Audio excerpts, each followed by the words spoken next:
Hello, my dear students. Welcome back to Sidra G's classes. This is Sidra, your chemistry educator. तो जैसा कि बच्चों हमने last video में अपना प्योर सब्सटेंसेस कर लिए थे, इसमें मैंने आपको एलिमेंट्स के बारे में बताया था। तो प्योर सब्सटेंसेस को जैसे मैं अभी आपको कुछ पीछे रिवाइज करवा दी हूँ, क्योंकि जिन बच्चों ने पिछली वीडियो नहीं देखी होगी उनको ये वाली वीडियो समझ में नहीं आएगी। लेकिन मेरी आपसे रिक्वेस्ट है कि प्लीज आप पहले पिछले की मतलब पिछले लेक्चर देखिए, तब जाके आपको ये वाला लेक्चर समझ में आएगा, वरना समझ में बिल्कुल नहीं आएगा। तो बताती हूँ मैं आपको, वैसे तो यहाँ पे भी रिवाइज करवाऊंगी। तो देखिए मैंने क्या किया था, मैंने मैटर को 2 पार्ट्स में डिवाइड कर दिया था, जिसमें मैंने बोला था एक होता है प्योर सब्सटेंस और सेकंड मैंने बोला था इम्प्योर सब्सटेंस।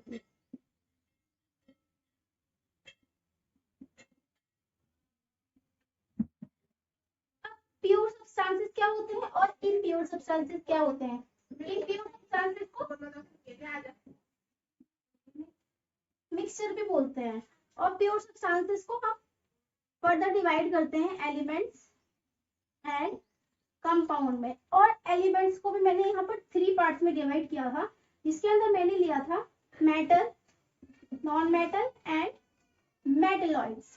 तो ये था हमारा पूरा क्लासिफिकेशन। इम्प्योर सब्सटेंसेस को भी मैंने homogeneous mixture and heterogeneous mixture में डिवाइड कर दिया था। तो ये सब था हमारी लास्ट वीडियो में। अब हम स्टार्ट करने हैं। ये मैंने प्योर सब्सटेंसेस पढ़ा दिया था, एलिमेंट्स पढ़ा दिया था, एलिमेंट्स के अंदर metal, non metal and metalloids पढ़ा दिया था अब तक की वीडियो में। आज से हम स्टार्ट करेंगे कंपाउंड, जो कि एक हमारा प्योर सब्सटेंसेस के अंदर ही आता है। तो आइए अब हम स्टार्ट करते हैं कंपाउंड्स।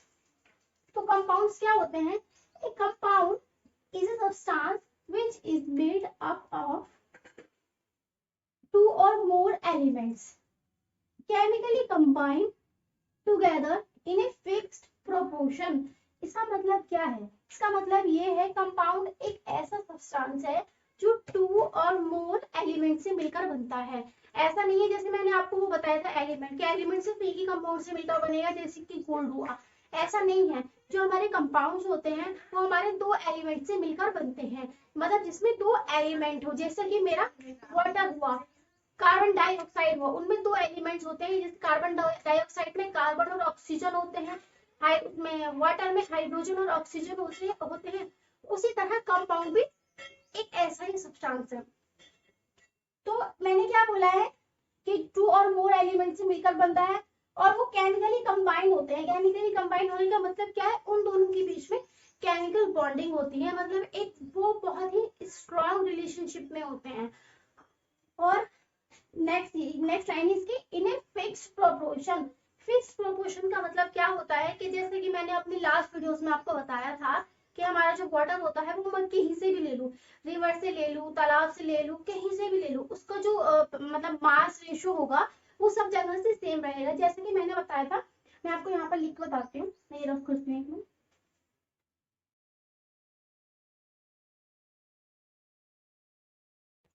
तो देखो जैसे मेरे पास H2O था, H2O में मेरे पास क्या होता है, एक होता है हाइड्रोजन, मतलब 2 हाइड्रोजन है ना यहाँ पर, और एक होता है ऑक्सीजन। अब हाइड्रोजन का जो मास होता है वो होता है 1, लेकिन 2 हाइड्रोजन है यहाँ पर, तो कितना हो जाएगा 2। और यहाँ पे ऑक्सीजन है, ऑक्सीजन का एटॉमिक नंबर 8 होता है, लेकिन मास होता है 16। तो यहाँ पर लिखेंगे हम 16। ये ना आप लोगों को जो मार्क्स की टेबल है मैं आप लोगों को प्रोवाइड कर दूंगी, आप लोगों को याद रखना है। एटॉमिक नंबर तो सभी को मतलब नॉर्मली सी बातें याद ही होता है, लेकिन एटॉमिक मास जो होता है ना उनको आपको याद करना पड़ता है। एटॉमिक नंबर भी याद कर लीजिएगा और एटॉमिक मास भी। वैसे तो पीरियोडिक टेबल का एक पूरा चार्ट आता है, उसमें सब कुछ लिखा हुआ होता है, लेकिन फिर भी मैं आपको प्रोवाइड करवा दूंगी और उनकी याद करने की ट्रिक भी बता दूंगी। तो आइए अब हम अपने टॉपिक को देखते हैं। जैसे मेरे पास यहाँ पर 2 हाइड्रोजन थे, तो यहाँ पर मैंने उनका एटॉमिक मास लिख लिया 2, और ऑक्सीजन कितने हैं, एक ही है, तो एक ऑक्सीजन का एटॉमिक मास होता है 16। तो ये कितना हुआ, ये हो गया हमारा 2:16। कितना हो गया 2:16। अब 2 से इसको काट सकती हूँ, 2 1 2, 2 8 16, तो इसका रेशियो हो जाएगा 1:8। तो कहीं पे भी जाओ कि किसी कहीं का भी वाटर हो तो इनका जो रेशियो होता है वो 1:8 ही होता है, चाहे मैं उस पानी को तालाब से ले रही हूँ, रिवर से ले रही हूँ या कहीं से भी ले रही हूँ।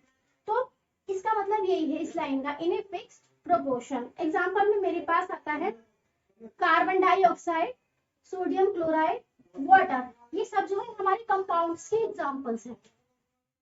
अब उसके बाद हम बात करते हैं what do you mean by fix proportion, जो कि मैंने आपको यहाँ पर समझाया है वही इस लाइन में लिखा है। Water is a compound made up of two elements, hydrogen and oxygen. यहाँ पर मेरे पास हाइड्रोजन और ऑक्सीजन था, इनका रेशियो क्या होता है 1:8 होता है। तो ये था हमारा कंपाउंड्स के बारे में। अब हम चलते हैं कंपाउंड्स की प्रॉपर्टी के बारे में। जैसे कि हमने एलिमेंट्स की प्रॉपर्टी पढ़ी थी वैसे हमें कंपाउंड्स की प्रॉपर्टी भी पढ़नी पड़ेगी। तो आइए देखते हैं कंपाउंड्स की प्रॉपर्टी।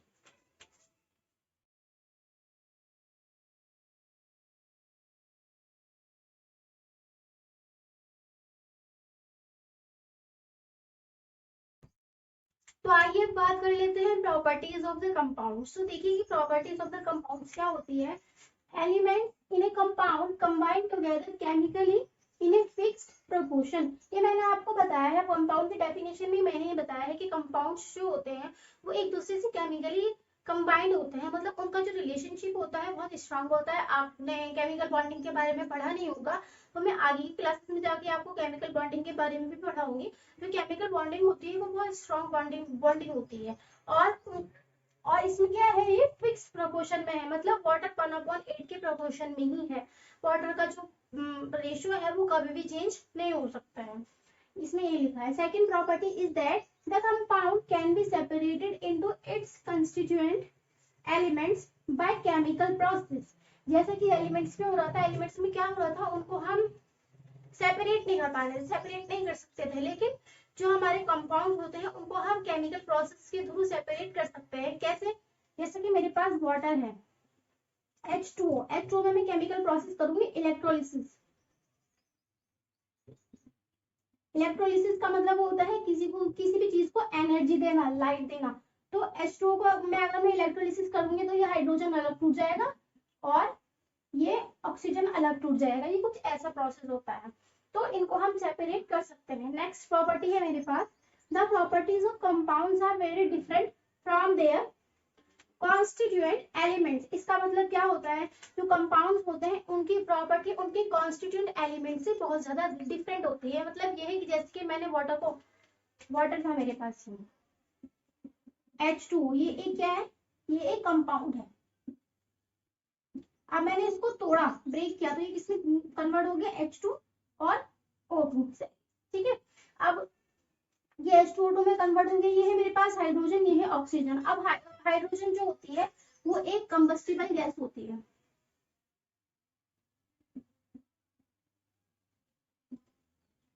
ऑक्सीजन जो है वो सपोर्ट करती है कंबस्शन को।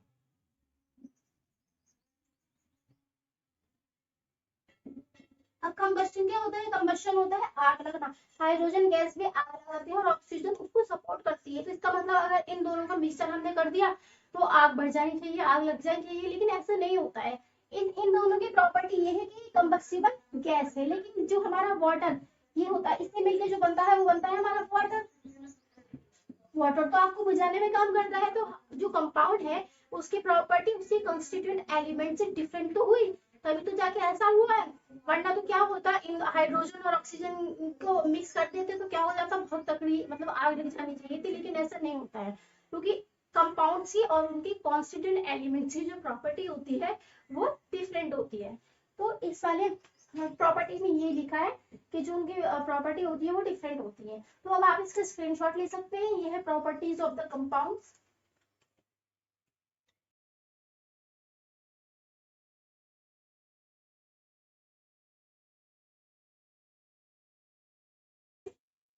और इसी तरह हम देख सकते हैं कि उसके कॉन्स्टिट्यूएंट एलिमेंट्स और जो कंपाउंड की प्रॉपर्टी कैसे डिफरेंट होती है। एक तरीका तो मैंने आपको ये बताया कि जो H2O है वो जो पुट आउट करता है फायर को, लेकिन इसके जो कॉन्स्टिट्यूएंट एलिमेंट्स होते हैं H2 और O2 ये क्या करते हैं, कंबस्शन। ठीक है, तो एक तो तरीका ये हो गया कि इसके एलिमेंट्स की प्रॉपर्टी डिफरेंट होती है इसके कंपाउंड से। एक तरीका ये है जैसे कि मेरे पास H2 था इधर और इधर O2 था, ये एक गैस है और ये भी एक गैस है। इन दोनों गैस के मिलने के बाद हमारे पास क्या बना, H2O, जो कि एक लिक्विड है। तो इसकी प्रॉपर्टी इससे डिफरेंट होती है। आप इस तरह से इसको भी याद रख सकते हैं। अब चलते हैं हम आगे की तरफ। तो आइए अब हम बात कर लेते हैं इसके आगे के टॉपिक के।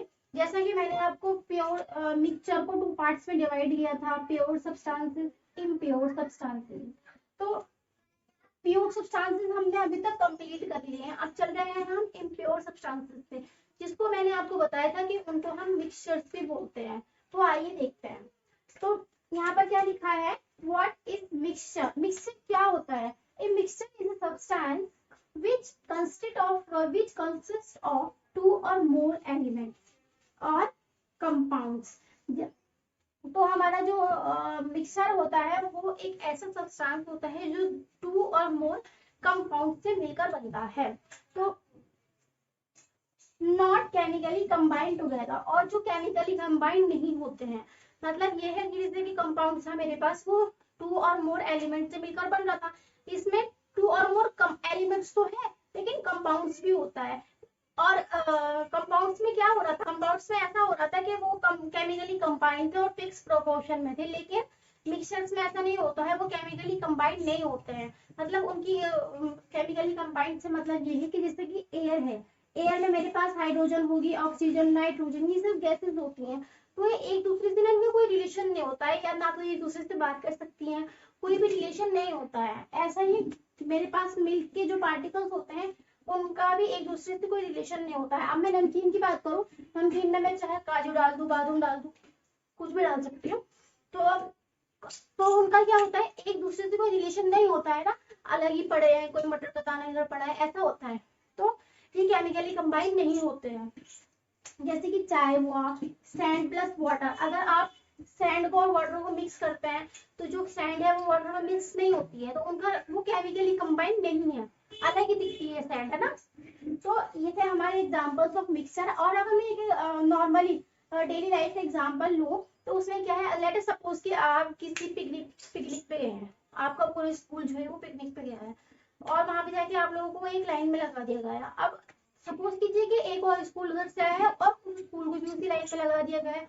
तो आप एक दूसरे को ऐसे खड़े होकर देखोगे तो, लेकिन बात नहीं करोगे एक दूसरे से, मतलब केमिकली कंबाइन नहीं होगी। केमिकली कंबाइन कौन होगा, जो कि आपके स्कूल के फ्रेंड्स हैं जो साथ में खड़े हैं, ठीक है, तो वो होंगे केमिकली कंबाइन। तो वो हो गए हमारे मिक्सचर्स जो कि केमिकली कंबाइन नहीं होते हैं और 2 और मोर सब्सटेंसेस से मिलकर बनते हैं। तो स्टूडेंट्स आज के लिए इतना ही। तब तक के लिए आप पढ़ते रहिए, एनसीईआरटी रिवाइज करते रहिए। आई होप कि आपको बहुत अच्छा समझ में आ रहा होगा।